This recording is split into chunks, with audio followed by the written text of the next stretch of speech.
than breast cancer. I am more than gastric cancer. I am more than Hodgkin's lymphoma stage 3. I am more than Lynch syndrome. I am more than metastatic male breast cancer. I'm more than PMDD. I am more than diabetes. I am more than lupus. I am more than FAP. Welcome to More Than a Diagnosis. I'm Den. And I'm Jess. This podcast is about so much more than cancer, chronic illness, or the labels we've been given.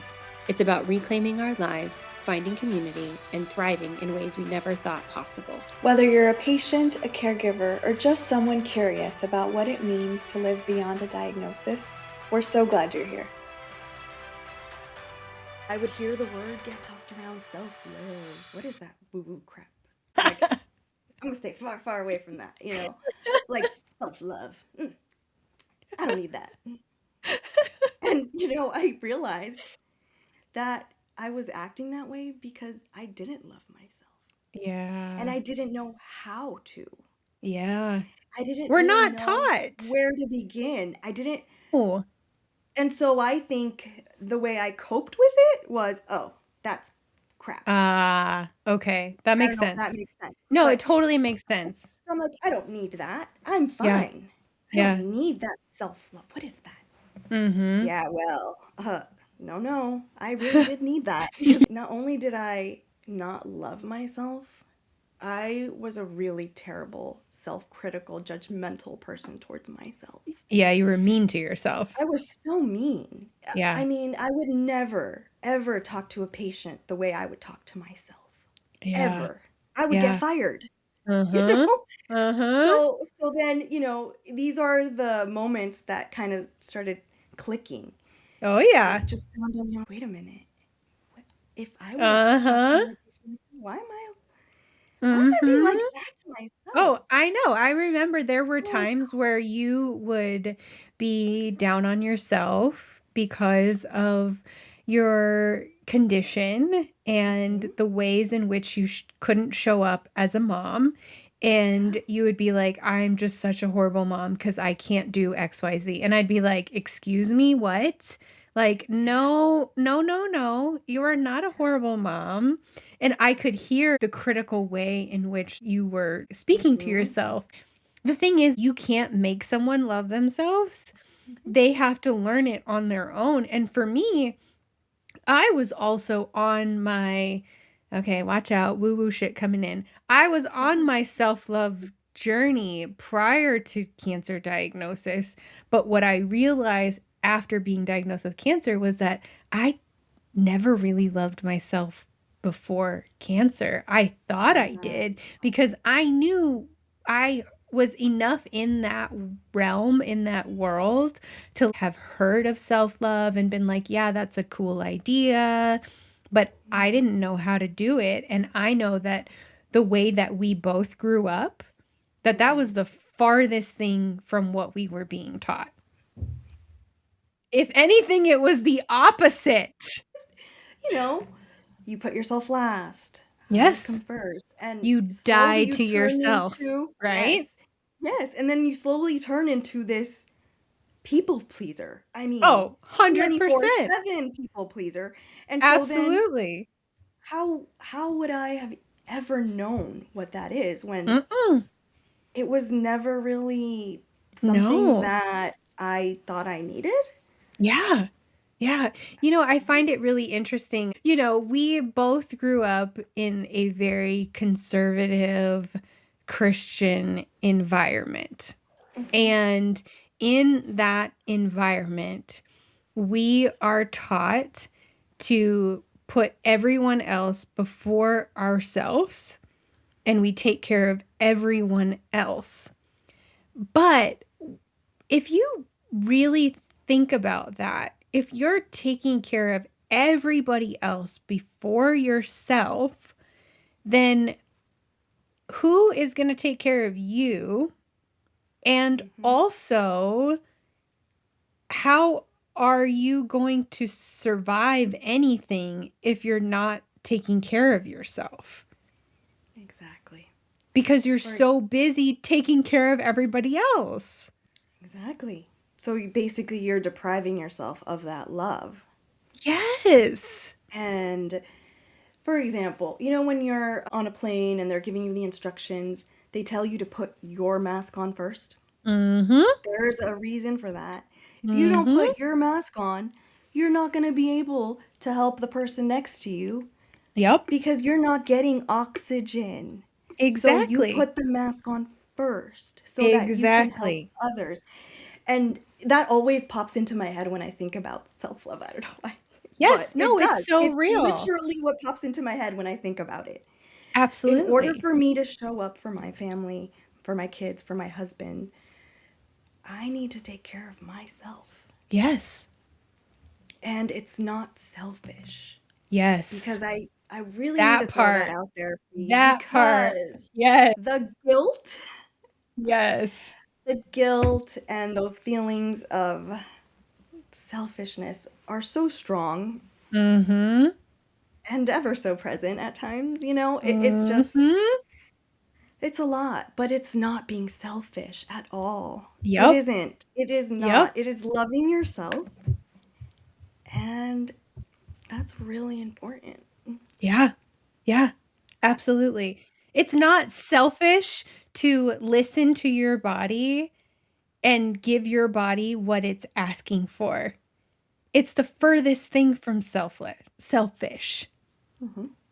Your body is asking for rest, then give it rest. How is that selfish? I think it's more Because, selfish to push, mhm. because if you push yourself when your body's asking for rest, and then instead of being down for an hour for rest, you're now down for 3 days because you've pushed yourself too hard. Because you wanted to show up and go to the pumpkin patch. Uh-huh. And Uh-huh. it's tough. It's hard. Uh-huh. And it's something that I still struggle with on a daily basis. And I Yeah. also need to throw that out there. Just because I figured out how to love myself and what that looks like for me Yeah. doesn't mean I have it all figured out and life is great. No. It doesn't No. mean those feelings of grief and guilt don't pop in, because they do, and often. Mm-hmm. But Mm-hmm. because I love myself, I'm able to be aware when those feelings start, trickling Yeah. in. Yeah. And then that self-love helps me meet that grief with Yeah. gentleness. Yeah. Instead of Absolutely. saying, because I used to do this too. Once I started figuring out the self-love, then I Mm-hmm. would beat myself up for not loving myself. Full disclosure, I can't believe I'm saying this out loud. That totally defeats the purpose then. Yes, exactly. But at first, I didn't realize that. I Sure. did not. I really Absolutely. didn't. Makes sense. Because of how self-critical I am of myself. Yeah. So it's Yeah. really been a struggle, a Do war. you feel like, though, okay, once you kind of started to recognize this is what self-love is, this is what it feels like, do you feel like now you're more aware when you're not being nice to yourself, or when you start talking mean to yourself? Do you feel like it clicks a lot sooner than it would before? So much faster. And Yeah. so now I basically am able to get to the point where I bypass the part where I beat myself up for not showing Mm-hmm. self-love. Mm-hmm. And it's more of like a, well, of course, how are you going to show yourself self-love? You're in it. Yeah. Don't be so silly on yourself, but you noticed. And now Yeah. you're going to be nice to yourself. Because that was kind of Yes. mean. Yes. Yes. Yes. Yes. So it's completely different. It's not beating myself up for not loving myself. It's, Yeah. well, life sucks. Yeah. You're doing the best you can. Yeah. And yeah, okay, you're being mean. I think sometimes it's also learning that we don't always have to fix it. We don't always have to fix ourselves, and that we're not necessarily always the problem, and that sometimes it's just the situation.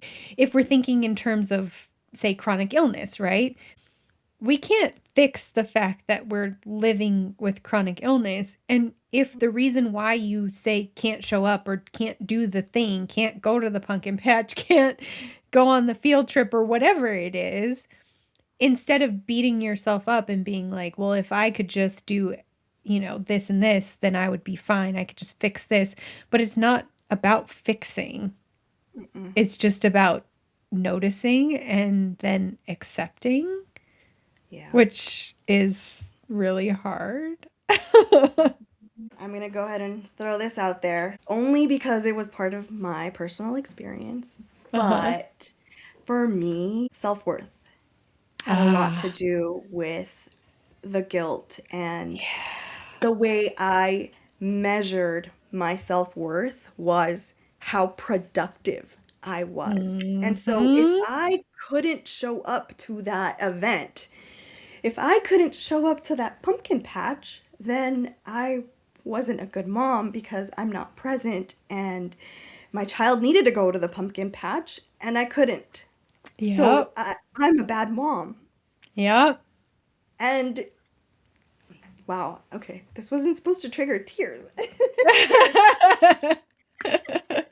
That's all right. It's real. It's so real. Wow.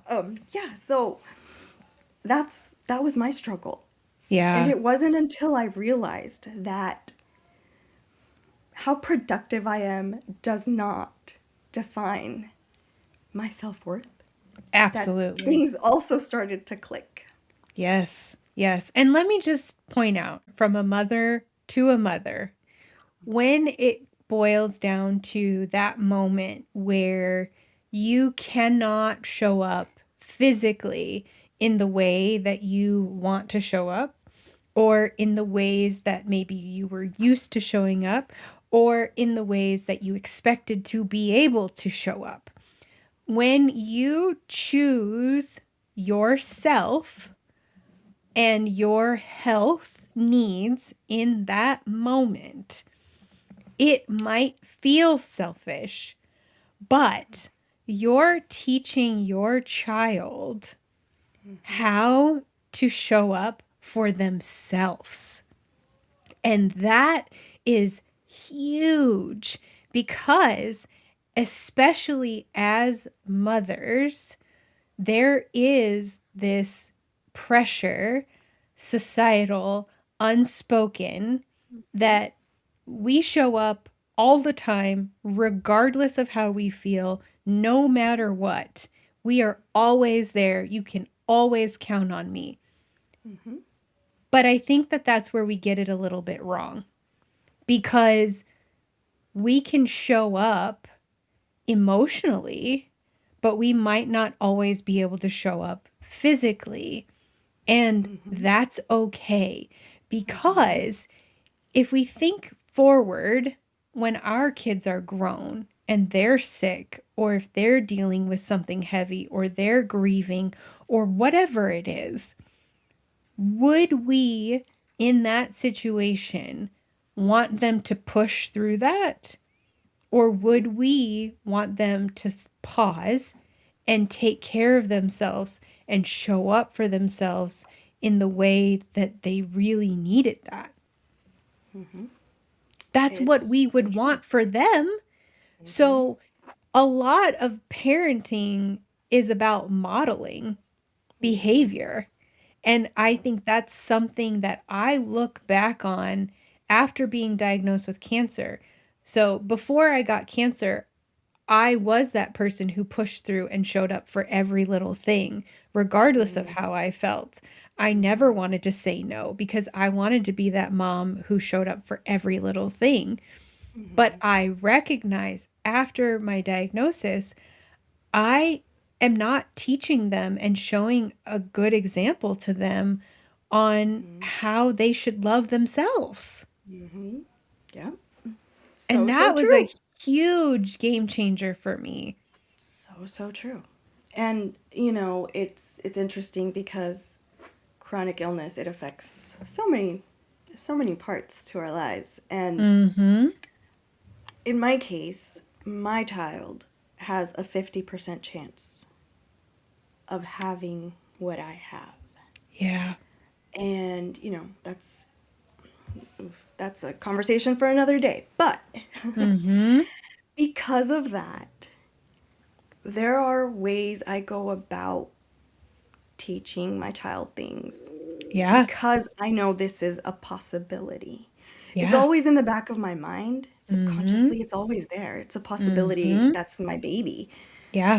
like it's heavy as a mama, Yeah. Yeah. and Very. so I have come to that conclusion that if my child does end up with this, I need to prepare him as best as I can. Yeah. And if it doesn't happen, then okay, Yeah. great. Yeah. But he'll be, well equipped in case it happens to someone else, let's say. Absolutely. But if it does happen, then I can say, well, I did the best I could and I taught him everything I can because I Absolutely. don't want him to get to my age. I Yeah. didn't figure out how to love myself till I was in my 30s. Yeah. And Yeah. granted, a lot of us, take a while to mature and grow up. That's Sure. life. Sure. But if I can start kind of putting those thoughts in his mind, Mm-hmm. Mm-hmm. then the chances of him loving himself Yeah. sooner, I Yes. think, may be higher. Yes. Especially because, like I said, chronic illness is a beast. Yeah. And self-love was a game changer for me. So Yeah. what you said Absolutely. about how you want to model the behavior for your kids, Mm-hmm. I couldn't agree more. Yeah. Yeah. I mean, we're teaching them so much through the way that we treat ourselves. It's a lesson for them. And, kind of going back to what you were saying about self-worth, there's also that idea that, oh, well, when you're productive, then that means that you're valuable. And Mm-hmm. that's not necessarily always the case, right? Because some days productivity looks like survival, and that looks like heat packs and warm showers and comforting food and soft clothes. And it looks like not hustling. It looks like calling out of work because you're sick. It looks like taking a day to just reset and take care of yourself. And again, if we're going to bring that back to the example of self love to our children, then I feel like we're teaching them, okay, well, when you reach that point where you are not feeling well, you need to take care of yourself. It's okay that you're not being productive. It's okay that your room doesn't get cleaned today. It's okay that we call out of school sick for the day because you need to rest, because the bottom line is this is how we love ourselves. Yes. And our child is no less of our child because he or she isn't productive. Yeah. So neither are we. Yes. Yes. Like that's not the Absolutely. best way to measure. No. No. And you know what really is a self-love killer is comparison. Oh, of course. It steals all joy. Right? Yes. Oh, yes. Especially when it comes to living with chronic illness. Oh, yeah. Yeah. Because every body is different. Literally. Right? Not every human body will react the same way to a certain diagnosis. It's just we all Yes. have different genetic makeup.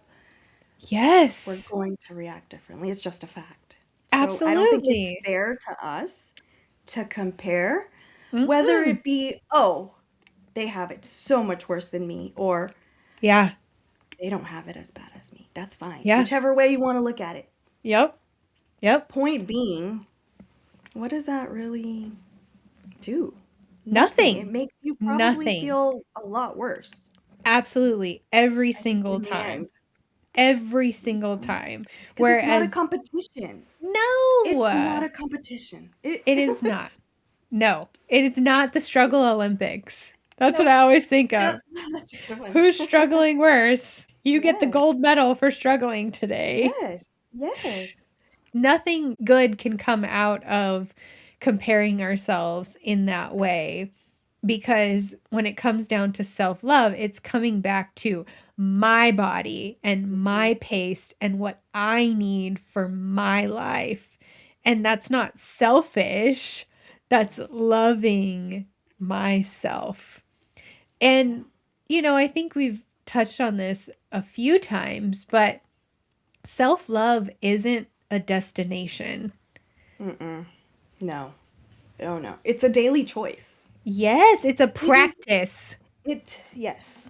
You make the decision when you ask yourself, what do I need? Mm-hmm. And I answer it honestly. I have a choice to make. Yes. Do I take care of myself and give myself what I need at that moment? Mm-hmm. Or do I say, nope, and push right through? Yeah. I mean, it's a choice. And those choices have consequences. That they do. And And when you're living in a chronically sick body, those consequences are sometimes longer lasting. yeah, and it sets you back. Yup. I've been set back so many times because I pushed through. Mm-hmm. And, it takes time. It doesn't always click right away. No. It's just, No. It that's doesn't. just not how it works. No. I think that's why I like looking at things like this as a practice. Because when we think of things in terms of practice, I used to play the piano once upon a time ago, and I had to practice the piano. And if I want to continue playing the piano, I will continue to have to practice. I'll never be perfect at playing the piano. Well, the same goes for loving ourselves and any of these things that we're working on when it comes to ourselves. But when we think of self-love as a practice, every day we're practicing noticing ourselves. We're practicing asking ourselves, what do I need today? We're practicing listening to ourselves and being like, whoa, that was kind of mean. I probably shouldn't have said that to myself. And if we're looking at it that way, I think it also takes the pressure off because we're not looking to get from point A to point B, right? It's a lifelong practice, and that comes in waves. It comes in phases depending on where we're at, because your self-love is going to look different at the beginning of recognizing what that is versus having been on that path for several years. And then even if you've been on that path for several years, there will be times where things will hit and life gets real and you're triggered and you're pushed back to a place and you're set back, and you have to really dig deep to find that self-love again. You get knocked off your feet. Yes. Is usually like what it feels like. Yes, Or, absolutely. it's a flare-up, a physical flare-up, let's say. Mm-hmm. And bam! Yep. Knocks you down because, Yep. it's mind and body. Mm-hmm. And it doesn't take much for one to affect the other. Absolutely. I think another thing too is that self-love, and part of self-love is grieving who we used to be. And giving ourselves grace while we do it. Yes. The two go hand in hand. Yes. Because we have to love ourselves in the reality of who we are. Yep. In this moment, and who we are in this moment sometimes is going to not feel like enough. And it's not going to compare to who we were. But ding, ding, ding. Hello, there's the comparison again. Maybe it's not with somebody else, but I'm comparing myself with old versions of myself that weren't sick. And that's not fair. No. And we're doing a huge disservice to ourselves. And I think, really, we're telling our body, well, you're not good enough. You're not working hard enough. Work harder. Because I need to get here. I need to do this. I need to do that. Come on, body. Come on, body. Yeah. No. And your body's saying, no, let me rest. Like, we need rest. We're screaming at you. Hey, don't go. Uh-huh. You're like, go to bed. Don't you feel your stomach? No. Don't you feel your head? We're tired. Our Uh-huh. bones need to lay down, Uh-huh. lay down, Uh-huh. screaming at us. And Yep. we're like, Yep. doo-doo-doo-doo-doo. Yep. Because that comparison, because whatever we're in at that moment is so loud Yes. that we can't hear our Yes. body screaming at us, Yep. begging us for that rest. Yep. Yep. I think it's important to point out that, especially where this is concerned, that self-love isn't necessarily like bubble baths and affirmations, right? It's pausing to listen to our bodies Mhm. and Mhm. listening to our bodies and listening to our emotions and Mhm. listening to the quiet voice that says, this is too much for today. And it's just that little shift, you know? It's a little shift that we can make for ourselves in order to show up for ourselves. Yeah. What do you feel was a turning point for you in regards to self-love? It was when I had my total colectomy Mm-hmm. and I hit that recovery period where I needed physical therapy to start walking again. I mean, I Mm-hmm. started using a walker after my Yeah. surgery, and I didn't even know that was going to happen. I didn't know I would, You mean you didn't imagine being in your 30s using a walker? Nope, nope, I sure didn't. And, that recovery period was probably one of the hardest Mm, points in life physically. And yeah. that's when it finally hit. Mm, Hey, that's not what self love looks like. yeah. Like, we need to shift gears Mm. because what you think you need isn't what I'm asking for, is what my body was telling me. That's Ah, not what I need. You think yeah. that's what I need, but you're lost, friend, Your brain was telling your body one thing and your body Yep. was telling your brain another thing. Ding, ding, ding, which does happen. And Yeah. it's so confusing. Oh, It's just like, yeah. it's like a tug of war, You're like, kind of. wait, which part of me do I listen to here? Yeah. Yeah. Uh-huh. Uh-huh. And so it finally clicked. Yeah. Well, I'm in a rough spot and I don't know how long I'm going to be in this spot. So I need to make a few changes Yeah. since this is, Yeah. ongoing. And I'm glad that I got to that point because that helped me get to where I am now. Mm-hmm. It was that little nut, like little budge that I Yeah. felt like, hey, Yeah. take Uh-huh. me. Yeah. Yeah. And, it was light at first, but I was so in it, I didn't hear it. It Mm-hmm. wasn't until I took a step back, then I could feel that little tap or I could Yeah. hear that little voice, Yeah. and that's when I said, okay, I need to actually listen to what my body is telling me, not what I Mm-hmm. think my body needs. Mm-hmm. Those are two different things. And that was a Right. whole other lesson that I had to learn, Yeah. And so self-love is so complex and so Yeah. complicated. It is. It is. But I think that it starts with, like you were saying, it just starts with listening. It Mhm. starts with paying attention and then Mhm. making tiny little shifts. Yeah, because And those tiny shifts yeah, they add add up. up. They add up. If self-love feels hard for you, that doesn't mean that you're failing. It Mm-mm. might just mean that you're human and Yeah. living through something that requires more tenderness than most people ever have to learn, especially when it comes to living with chronic illness.